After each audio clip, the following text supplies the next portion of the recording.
on. In much cases, there is no replanting going on at all. We know that from evidence in the southern states of the USA and evidence shown from British Columbia on Channel 4 and on the BBC. If you saw the BBC Panorama programme recently about Drax power station, what they showed was that Drax, who claim to be burning trees that cannot be used for any other purpose, are in fact burning perfectly healthy, large circumference, old growth trees. And what they are doing is burning the residue on site, in the forest.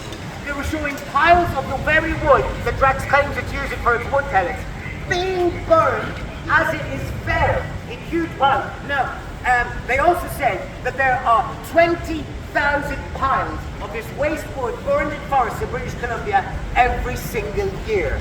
That is the wood that Drax claim is being turned into wood pellets. But instead, they're using absolutely huge, healthy trees. I was in North Carolina in 2017. I went into the swamps. I saw where those trees have been cut down. I saw that multiple species being unhoused and left with nowhere to live and no chance of survival. They're wandering onto people's farms and getting shot. Bears, wolves, foxes, lynx. And we found a logging truck. This truck had large circumference trees. Some of them were 1.5 feet in diameter. And that could be perfectly used for timber, which could preserve that wood and preserve that carbon for 200 years or more. Instead, we followed these trucks, and we followed them to the Enviva pellet making plant in Sampson County, USA. And all those perfectly good trees were going to be chipped, pelleted, and burned, while the very, very trees that Drax claims it uses are burned on the ground, in the site, in the forest, in the swamps, where they fall. Now, one of the reasons why Barclays is interested in supporting Drax is that Drax has got secret, future, technological, what would you call it, miracle. It will be a miracle if it happens. Because what it's called is carbon capture and storage. And in relation to bioenergy, it's called BECCS, which stands for bioenergy with carbon capture and storage. Now, they've managed to capture some carbon, and it is being used. The carbon that has been captured, there are many, dozens of plants have been doing this for 20 years in the USA. I think it's something like 30 million pounds has been expended on experimental carbon capture and storage experiments. None have worked. There has not been one molecule of carbon stored. Instead, what they do is they have used the captured carbon, which they can capture. I'm not sure what percentage of the carbon is actually captured in chili head. They use this for what they call enhanced oil recovery. What they're using the captured carbon for is to put back down the mine shafts to extract the tiny little bits of oil that are left in the cracks and the crevices. So, in actual fact, the carbon capture that is used at this present time is being used to expand the oil industry to achieve some acquisitions of oil that it otherwise would not be able to get.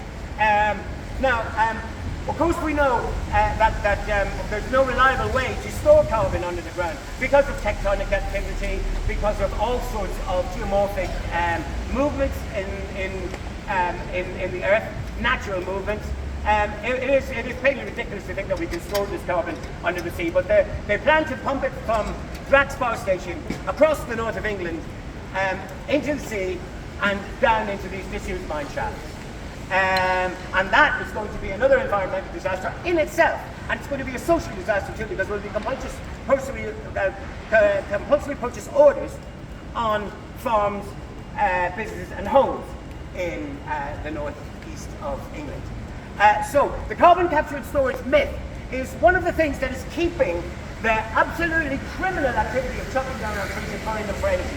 The carbon capture and storage myth is probably the only thing that's keeping that alive. A future dream that has proven to be a failure time and time over. But unfortunately, Rishi Sunak has committed to carbon capture and supporting Drax.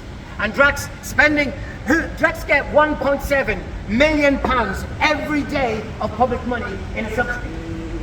1.7 million pounds every single day of the year. Can you imagine what help that could be to the needy in this country? It's absolutely appalling. But it's based on the premise that in the future they will find a means to capture the carbon and successfully store it. Now, that's why Barclays are interested. They're pursuing these other people's dreams. They'll put their money in, and we have to say to Barclays, stop financing Drax. Drax is bad for the planet. It's bad for every living creature on the planet. We must stop Drax. We must axe Drax. So, if anybody's got a drum handy, maybe you can help me out, and we can all chant again. Axe Drax, take the power back.